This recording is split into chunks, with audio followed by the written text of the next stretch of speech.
Hi అండి, నేను మీ లలితా బీశెట్టి. ప్రతిరోజు భగవద్గీతలో 5 శ్లోకాలు చదివి వినిపిస్తానండి. దానిలో భాగంగా ఈరోజు 6వ అధ్యాయం ఆత్మ సంయమ యోగం అండి.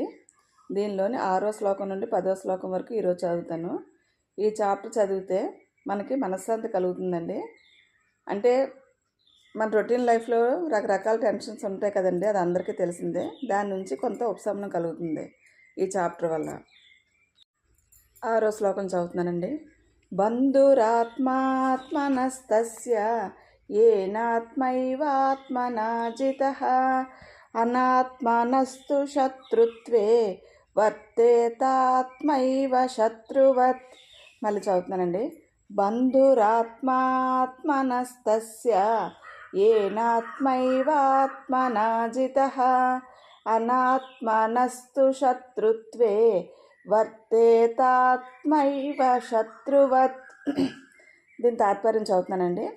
స్వాధీనమైన మనసు అతని బంధువు, స్వాధీనంలో లేని మనసే అతనికి శత్రుత్వంతో వర్తిస్తుంది.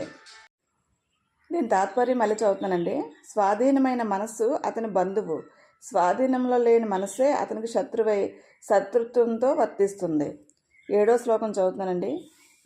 జితాత్మన ప్రశాంతస్య పరమాత్మా సమాహితః శీతోష్ణ సుఖ దుఃఖేషు తథా మానవమానయోః.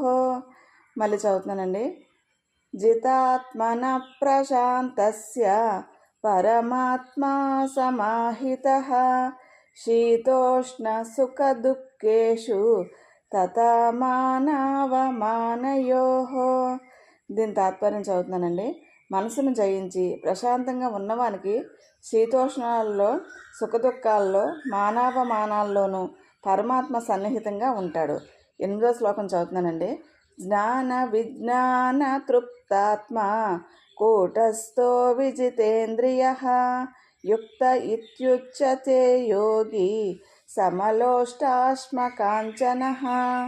మళ్ళీ చదువుతున్నానండి.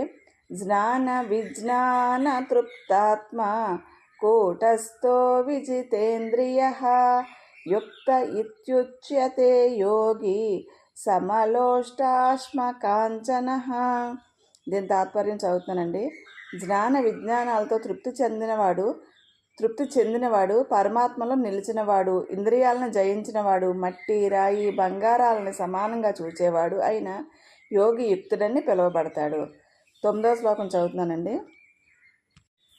సుహృన్మిత్రార్యుదాసీన మధ్యస్థద్వేష్య బంధుషు సాధుష్వపి చ పాపేషు సమబుద్ధిర్విశిష్యతే. మళ్ళీ చదువుతున్నానండి. సుహృన్మిత్రార్యుదాసీన మధ్యస్థద్వేష్య బంధుషు సాధుష్వపి చ పాపేషు సమబుద్ధిర్విశిష్యతే. దీని తాత్పర్యం చదువుతున్నానండి. మంచివాళ్ళు, మిత్రులు, శత్రువులు, తటస్థులు, మధ్యవర్తులు, ద్వేషింపదగిన వారు, బంధువులు, సజ్జనులు, పాపులు అందరి పట్ల సమభావంతో ఉన్నవాడు విశిష్టుడు. 10వ శ్లోకం చదువుతున్నానండి.